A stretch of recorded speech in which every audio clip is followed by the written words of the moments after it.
السلام عليكم ورحمة الله وبركاته. بسم الله الرحمن الرحيم وبه نستعين. اللهم صل على سيدنا محمد عبدك ورسولك وعلى المؤمنين والمؤمنات والمسلمين والمسلمات.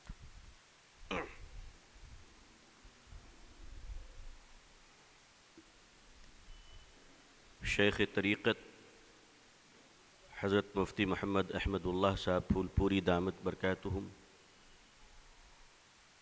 ناظم اعلیٰ و شیخ الحدیث، مدرسہ اسلامیہ عربیہ بیت العلوم سرائے میر، ماقر حضرات علماء کرام، بزرگان محترم، صحافت سے منسلک قابل احترام حضرات، ایوان سیاست کے درخشاں ستارے، طلبہ عزیز مدرسہ اور تمام اساتذہ عمائدین شہر، سامعین اعظام، یہ نومبر کا مہینہ بھی کیا عجب مہینہ ہے، جب جب آئے گا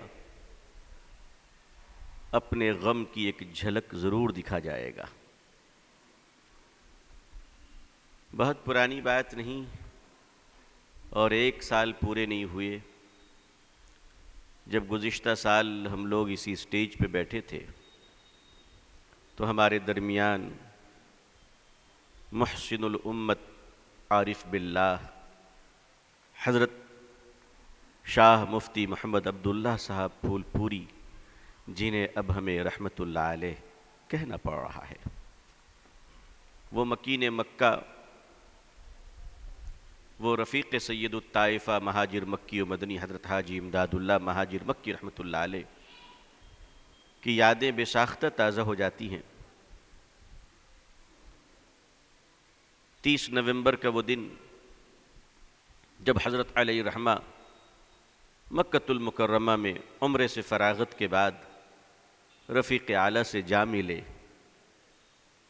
اور ایک بڑی لمبی مدت کے لیے اور رہتی دنیا کے لیے ہم سب سے جدا ہو گئے۔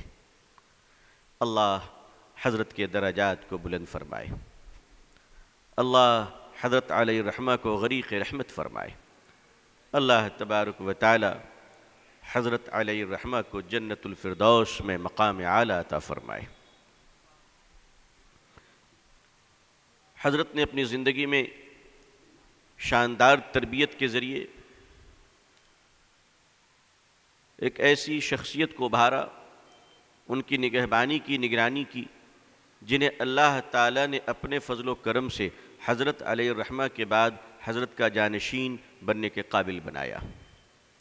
ہم اللہ سے دعا کرتے ہیں کہ اللہ آپ کی عمروں میں خوب برکتیں عطا فرمائے اور اللہ تعالیٰ حضرت علیہ الرحمہ کے صدقے آپ کے فیض کو پوری انسانیت پر عام فرمائے۔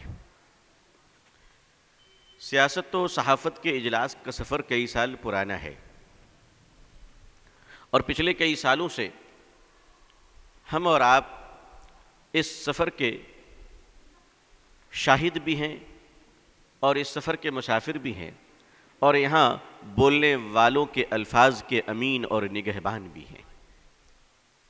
یہ اسٹیج گواہ ہے کہ یہاں بولنے والوں کا پورا احترام کیا جاتا ہے، مگر کوئی لفظ اگر ادھر ادھر ہو جائے تو قرینے سے اس کا پیچھا بھی کیا جاتا ہے، اور یہ دونوں ہی احترام کے جذبے سے ہی ہوتے ہیں، اور وہ جذبہ اس اسٹیج کی روایت کے مطابق پہلے بھی قائم رہا ہے الحمدللہ، اور انشاءاللہ آج بھی قائم رہے گا۔ بولنے والی شخصیتیں چاہے جتنی بڑی اور بلند کیوں نہ ہوں، مگر انہیں بھی خیال رکھنا چاہیے کہ سننے والی شخصیتوں میں کوئی معمولی لوگ نہیں بیٹھے ہیں، یہ ہندوستان کے چنندہ اہل علم، اہل انجمن، اہل فراست کا مجمع یہاں بیٹھا ہوا ہے۔ بہرحال آپ کی سماعتوں کا پورا خیال رکھنا یہ بولنے والوں کی ایک اہم ترین ذمہ داری ہے۔ ابھی آپ نے ڈاکٹر محمد عظیم صاحب کا خطاب سماعت فرمایا. اس کے فوری بعد ڈاکٹر آر بی ورما صاحب گورنمنٹ کی پالیسیاں آپ کے سامنے رکھ رہے تھے، جو ان کو رکھنا بھی چاہیے. وہ ڈاکٹر ہیں اور گورنمنٹ کی جو پالیسی ہوتی ہے ہم اس پالیسی کا احترام کرتے ہیں، اس کا سمان کرتے ہیں، سرکاریں جیسی بھی ہوں، مگر جب وہ سرکار ہوتی ہے تو اس کی پالیسی سے اگر اختلاف بھی ہو تو بھی سمان اور رسپیکٹ میں کوئی کمی نہیں ہونی چاہیے. وچار ومرش ہمارے الگ الگ ہو سکتے ہیں، ویچارک متبھید ہو سکتے ہیں، مگر مان اور سمان اور اس کے احترام میں کوئی کمی نہیں آ سکتی. میں انشاءاللہ اس پہ گفتگو کروں گا. آج کے ہمارے اس تاریخی مجلس کی صدارت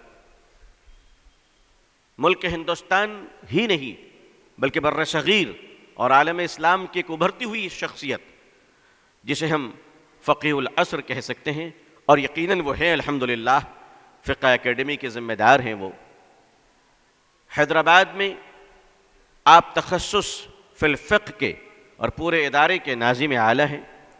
ہندوستان کے معقر تنظیم اور تمام تنظیم اور مکاتب فکر کے وفاق رکھنے والا بورڈ ادارہ آل انڈیا مسلم پرسنل لا بورڈ کے آپ معزز سیکرٹری ہیں.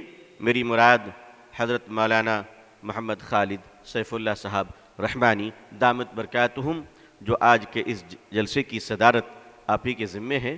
انشاءاللہ تھوڑی دیر میں حضرت تشریف لائیں گے، رونق اسٹیج ہوں گے، آپ کو ان سے بھی استفادہ کرنا ہے انشاءاللہ.